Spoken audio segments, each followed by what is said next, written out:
बिस्मिल्लाहिर्रहमानिर्रहीम। रब्बि इश्रह ली सदरी वयस्सिर ली अमरी वहलुल उक़दतम मिन लिसानी वयफ़क़हू क़ौली। अस्सलाम वालेकुम प्यारे बच्चों। A+ स्कूल सिस्टम आपको खुशामदीद कहता है और हम सब उम्मीद करते हैं कि आप पढ़ाई के साथ साथ अपना और अपने घर वालों का ख्याल रख रहे होंगे। जी बच्चों, आज हम शुरू करते हैं अपना लेक्चर नंबर 3।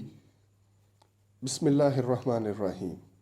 आज के हम इस लेक्चर में मुतालिया पाकिस्तान के चैप्टर नंबर 1 पाकिस्तान की नज़रियाती असास या आइडियालॉजिकल बेसिस ऑफ पाकिस्तान का जो टॉपिक पढ़ेंगे वो है बर्रसगीर के मुसलमानों की मजहबी, सकाफ़ती, समाजी और मुआशी महरूमी के हवाले से दो कौमी नज़रिया की इब्तदा और इर्तिका की वजाहत।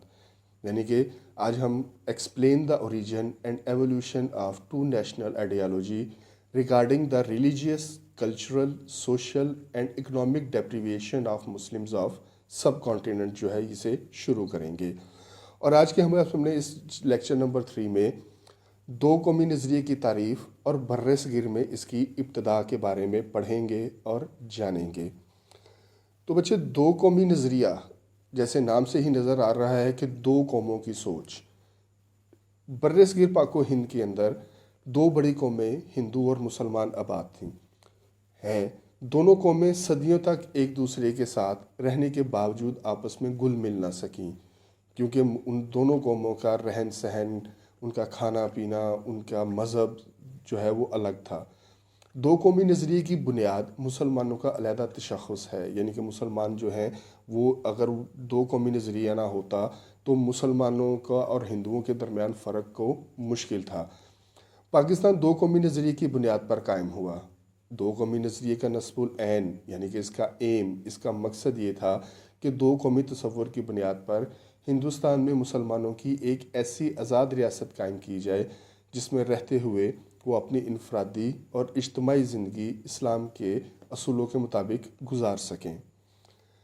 अब हम देखते हैं कि बर्रसगीर में दो कौमी नज़रिए की इब्तदा कब हुई।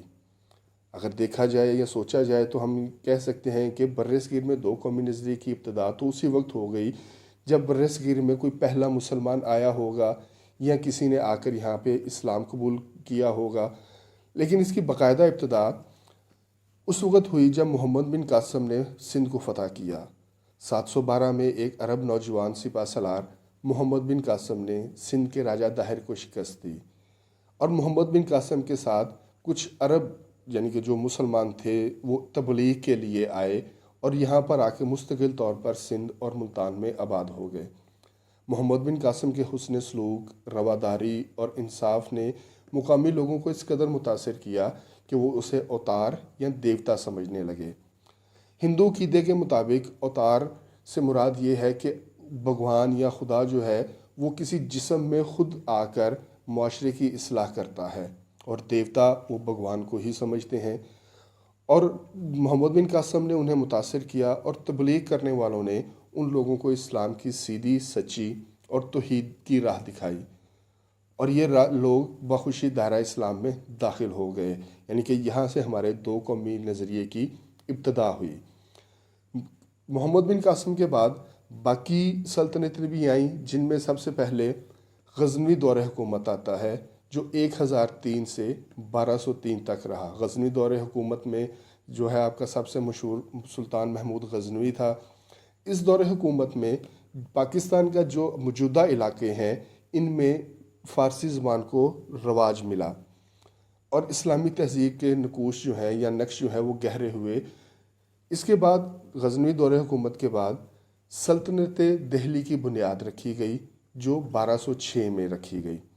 कुतुबुद्दीन ऐबक जो थे उन्होंने इसकी बुनियाद रखी और इसमें 1526 तक मुख्तलिफ ख़ानदान या डायनेस्टीज़ जो थी उन्होंने हुकूमत की, जिनमें ख़ानदान ग़ुलामा यानी कि स्लेव डायनेस्टी, ख़ानदान खिलजी या खिलजी डायनेस्टी, ख़ानदान तगलुक डायनेस्टी, सादात डायनेस्टी और लोदी डायनेस्टी जो थी वो या लोदी ख़ानदान जो था उन्होंने हुकूमत की। डायनेस्टी से मुराद होती है कि बाप नस्ल दर नस्ल यानी कि बाप के बाद बेटा, बेटे के बाद उसका बेटा, बेटे उसके बेटे के बाद उसका बेटा। 1526 में ज़हीरुद्दीन बाबर مغلیہ آیا، اس نے مغلیہ سلطنت کی بنیاد رکھی۔ 1526 میں جو تھے انہوں نے آ کے جو تھے لاسٹ لودھی ڈائنیسٹی کو، اس کو انہوں نے شکست دے کر جو ہے مغلیہ سلطنت کو جو ہے اس کی بنیاد رکھی۔ ان میں مشہور بادشاہ جو تھے وہ اکبر، ہمایوں، جہانگیر، شاہ جہاں اور اورنگزیب تھے۔ اور یہ دور جو تھا یہ چلا 1857 کی جنگ آزادی تک۔ 1857 کی جنگ آزادی کے بعد انگریزوں نے آخری مغل بادشاہ بہادر شاہ ظفر کو قید کر لیا اور اس کو میانمار میں ایک رنگون جگہ ہے وہاں پہ اس کو قید کر دیا، اور وہیں پہ ان کی ڈیتھ ہوئی، وہیں پہ وہ فوت ہوئے اور وہیں پہ ان کو دفن کیا گیا۔ جی بچوں، امید ہے کہ آپ کو یہ ٹاپک سمجھ آ چکا ہوگا۔ اگر نہیں اس میں آپ کو کوئی مسئلہ ہے تو آپ دیے گئے نمبروں پہ رابطہ کر کے اس مسئلے کو حل کریں، اور اس کو اپنی جو آپ کی بک ہے، جن کو اردو میڈیم پڑھ رہے ہیں ان کی بک پہ یہ 2 صفحے ہیں، اور یہ صفحہ نمبر آپ کو 10 اور 11 پہ یہ 2 ٹاپک آپ کو ملیں گے۔ لیکن جو لوگ بچے انگلش میں پڑھ رہے ہیں ان کو یہ 3 سلائڈز پہ یہ چیز لکھ کے دے دی گئی ہے، اور آپ سے ریکویسٹ ہے کہ آپ نے جس طرح پہلے پہ میں کویسچن کو کور کیا، اس کو بھی آپ لکھ لیجئے گا، کیونکہ اس کے نیکسٹ لیکچر میں یہ بھی ایک پورے لانگ کویسچن کو کور کر رہا ہے۔ اس کو آپ ابھی لکھ لیں گے، نیکسٹ لیکچر میں ان سلائڈز کو ساتھ ملا کر لکھ لیں گے تو آپ کے لیے کوئی اس میں مسئلہ نہیں ہوگا۔ میں امید کرتا ہوں کہ آپ یہ اپنا اس کو ضرور کام کو مکمل کریں گے۔ اپنا بہت زیادہ خیال رکھیے گا، بلا ضرورت باہر جانے سے پرہیز کیجیے گا۔ اللہ حافظ۔